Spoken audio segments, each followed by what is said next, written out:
Now, as part of the F Skewb reduction, and that's still what we're doing, we're reducing this to an F Skewb. I can't just start reducing the other corners. Well, I guess I could, but the strategy that I use is I have to reduce the centers too.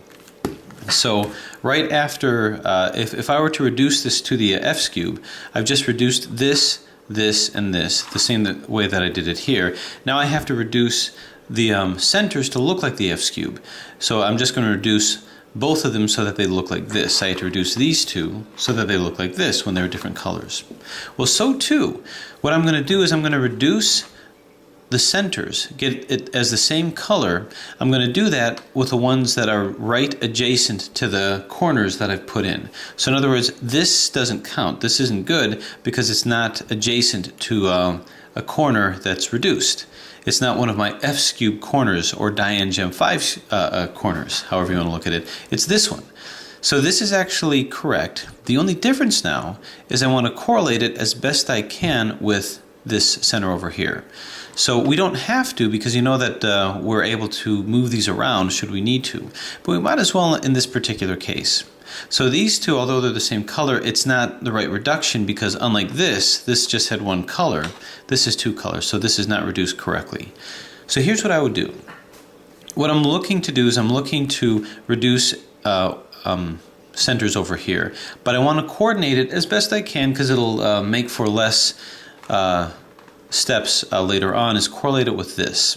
So here's an orange. Are there already those that are in where the colors matched up? And chances are you're going to find something. It looks like this is already correlated with each other. This is reduced, except this center's not. So I'm going to say that until I get the silver one in there, it's not really going to work.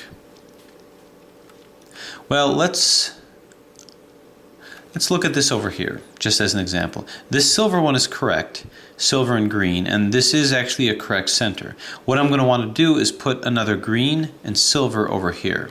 So that's what I'm going to be looking for, is a green and a silver. Now, as long as I do skewb moves, I'm not going to take away any of the reductions of my corners here.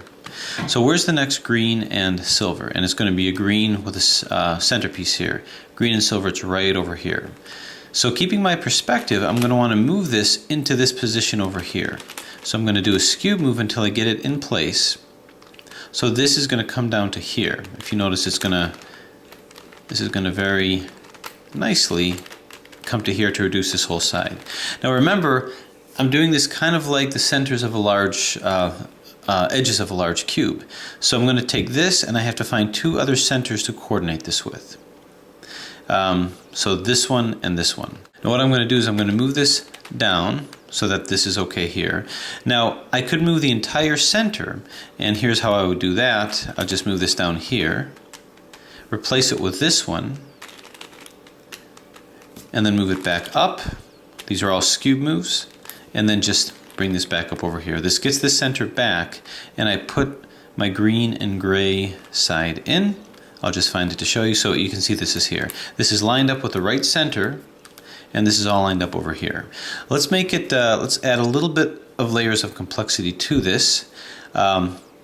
So let's look at this, and I'm going to look for an orange one. So this is not coordinated with any of these two over here. So I'm just going to find one that has an orange side over here. And I'm just going to put that in. Now, this one already has that. So here's another orange and orange. And this is by one of my reduced corners rather. To see if it's correct, I remember it's the green one. Is it separated by a green one by a center? It is. So I'm going to find the yellow and orange, which will fit nicely over here. So yellow and orange shouldn't be too hard to find. Here's a yellow and orange over here. So I'm going to skewb this in position. Now I'm going to show you another way of doing it, which is going to become important later on. I moved the entire center here, but you know I can isolate it just with this section here. I can do a dyno move to bring this down here. Then I'm going to take this section here and do a skewb move to replace it here. So here's what I mean by that. I'm going to move this in, do a dyno move to move this in like here. Now I'm not going to move the entire center because maybe this is something I don't want to destroy. So I'm going to do a dyno move to bring it here. So this is what we've got. I'm going to replace it with these two here. So I've got to do a skewb move like this to bring that down. And I'm going to do a dyno move to bring it back up again and replace it back. This was exactly the same thing that I did here, doing a dyno to move it in, then a skewb move after that. So it's really exactly the same process. But in doing that, I can isolate different things. Now remember how I can coordinate to get other ones in at the same time? I can actually do that with this too. So here's a silver, orange and silver. Let's find another orange and silver. Orange and silver right over here. So let's go ahead and skewb this around until we're lined up. Move this over here, move this here. Okay. So let's add a layer of complexity here too. Now this is already in, but that's fine. These two are in, but they're not going to be participating in any changes. This is going to come down to here, and because I'm going to dyno this here, I'm going to skewb this in, so this is going to end up over here. Well, maybe what I could do is, since I'm putting this here, put the correct one over here. What I want to do is line it up with the right color. So I want there to be a yellow in the mix. So this is going to be the one that's going to replace it. Imagine this is going to come down to here, and then it's going to come up to here. So this piece is going to end up where this is. Down and up, this will come down here and up over here, which is going to be good because this yellow will match up with this yellow. So I'll already have 2 of my 3 in. Actually, I really have 3 centerpieces that I'm coordinating as opposed to 2. So let's see if that actually really works. So move it down, which puts this in. Dyno it down here to the bottom. Skewb this part in to replace it. Remember to move this dyno back. And then dyno this back up. And now we just dyno it back in here. Okay, so what happens, we did put a yellow one here. Didn't come into here. I think I'd somehow miscalculated. But in any case, that's the technique that's used. So we might as well look at this. I've already got a red and yellow, green and yellow. Doesn't matter which one. I can do the red and yellow or green and yellow. Well, here's a red and yellow, so let's see if we can't put that in. So this can come into here like that. All right, so let's line it up.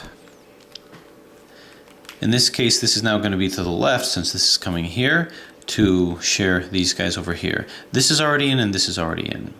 And it's correct because these are facing this corner. If these two are the same color, it's the wrong corner. So getting my bearings here, it's going to be this. So when I move this down, I'm going to have to skewb this down and then dyno this down to substitute it. So I don't want this here. As I carefully move this fragile puzzle turn. So I'll move this here. All right, so we'll move this down like so. Then we're going to skewb this down, dyno this in, and skewb it up. And then we move this back. So at the end of the day, somewhere here, we've got another one. Doesn't matter whether we find it or not. Okay, here's another one, yellow to match with this, and green. Let's find another green and yellow. We have a green right over here, green and yellow right over here. So let's put this, let's skewb this into a position where we can easily move it in. Okay, so this will come here. So I'm going to put this on this side over here. And I'm going to isolate this one here, so it's going to skewb down here. So move it in, skewb it down, dyno it out of the way, skewb this back, and move it up. So you have to really resolve your attention to what your goals are. Now somewhere here we just put another one in. I think it was this one over here. Yeah. All right, so let's keep going with that. Let's find other opportunities. Anything else that's surrounding the green? Yeah, we have 2 silvers here. So I'm looking for the yellow and silver. Find it right over here. So I can easily find a place for this. Just move it around until it gets to where we want. It might take a little bit of doing. Okay, so this will come to here. Match it up over here. We don't want to move these in because, well, that's already solved. How about these? Yeah, this is okay. Now I'm going to end up exchanging it with this because this is going to come down here. Actually, it'll be exchanged with this, so we don't want that. so I don't want it on the bottom. I can just move this over here. You might think they're reduced, but I don't like the fact that this isn't with the right color. So I'm going to move this down here to get this, skewb it down, dyno this down, skewb it up. It's actually kind of a fun little pattern to get into, and there it is over there. Okay, we keep going. How about this blue and red? Blue and green. Let's find another blue and green. Here's a green and blue, not what we're looking for.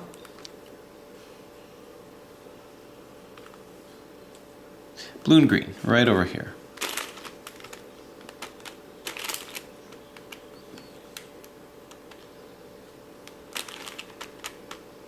Okay, so this is going to come to here. Move it to this side. It's going to be replaced by something over here. So I'm going to go ahead without destroying the puzzle. Move this here, so this is in. Dyno it down. Skewb it out of the way. Dyno this back, and move this back up. Alright, and so we keep going. I like this pink and orange. Find another pink and actually, this isn't the right side. This is the right side. Nothing is in over here. Okay, so what else? This is in, everything surrounding this is in, so I think we're kind of getting there. Alright, how about this? We have a red and orange. Look for the other red and orange. Right over here. So let's move this into position. Okay, so this is going to come to here. Put this center off to the side to mix with these. Now notice this is in, but I'm not worried about that because with this strategy, it's isolating this over here. This is going to dyno down and this is going to come in, but we don't want this to be in there because, well, it's already solved. So I'm going to put this in here because I don't like the fact that there's a green in between these two. So I'm going to want to redo those anyway. So dyno it down to get this. Dyno it out of the way. Skewb it out of the way from here. Dyno it back, bring this back in. Okay, anything else? Good, good. Okay, now in this situation, what we could do, we can continue to try to find those that already have one in, or maybe I could just put a green one in here somewhere, an aberrant green one. Well, here's this. Here's a white and green. Let's find another white and green. Right over here. White and green right over here. So let's skewb this into position so this can come here, set it up. These are untouchable. This, not so much. Just bear in mind that when I put this in, I'm going to skewb it down, so it means I'm going to replace it with a dyno here. So I'm just going to turn this upside down so I can bring this back. So now this is going to be perfectly fine. So put this over here to here, skewb it down, dyno it out of the way, skewb it back, and bring it up. Okay, now let's see. And we may find ourselves almost done, but not so much. I need to put a green one here, so I'm going to kind of focus on that. Where is there an aberrant green one? Let's look for all those that are left over that are not quite finished yet. And that means this one here. So I'm going to say that these aren't reduced because you have the wrong piece here. We could mess those around, but here's what we're going to do. I'm going to put these yellow ones with this yellow one over here. Or better yet, why don't we keep this like this? So this is over here. I see this over here. This yellow can come over to here and match with these two yellow centers. This green needs to find a home with another green. So somewhere, I'm thinking there may be two greens and a yellow to match this. So let's find another one that's not in, because we may be able to work some magic that way. Right here. So as predicted, that's the odd one out. I knew there's a green with a yellow one, or with an orange one rather, in the middle, because here's yellow with orange, here's orange, here's yellow, here's orange with yellow, yellow with green, so there must be a green with yellow. So I'm going to take these, and I'm going to set them up here and do that algorithm to rotate these. And it's really as simple as that. So this is the unique part of this puzzle. So what I want this to do is I want these to rotate counterclockwise. So I'm going to do the algorithm that does a UI move, which rotates this counterclockwise. So that's going to be the left-sided variation of LI, UI, L, UI, LI, UI, L, UI.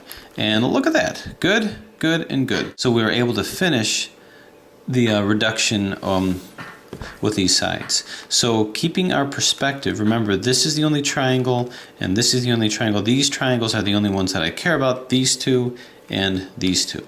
And taking a look at this, you see that all of these centers are reduced. So look at all the triangles and make sure that we're reduced everywhere around them, which we appear to be. Okay, so now we have converted this into an F Skewb.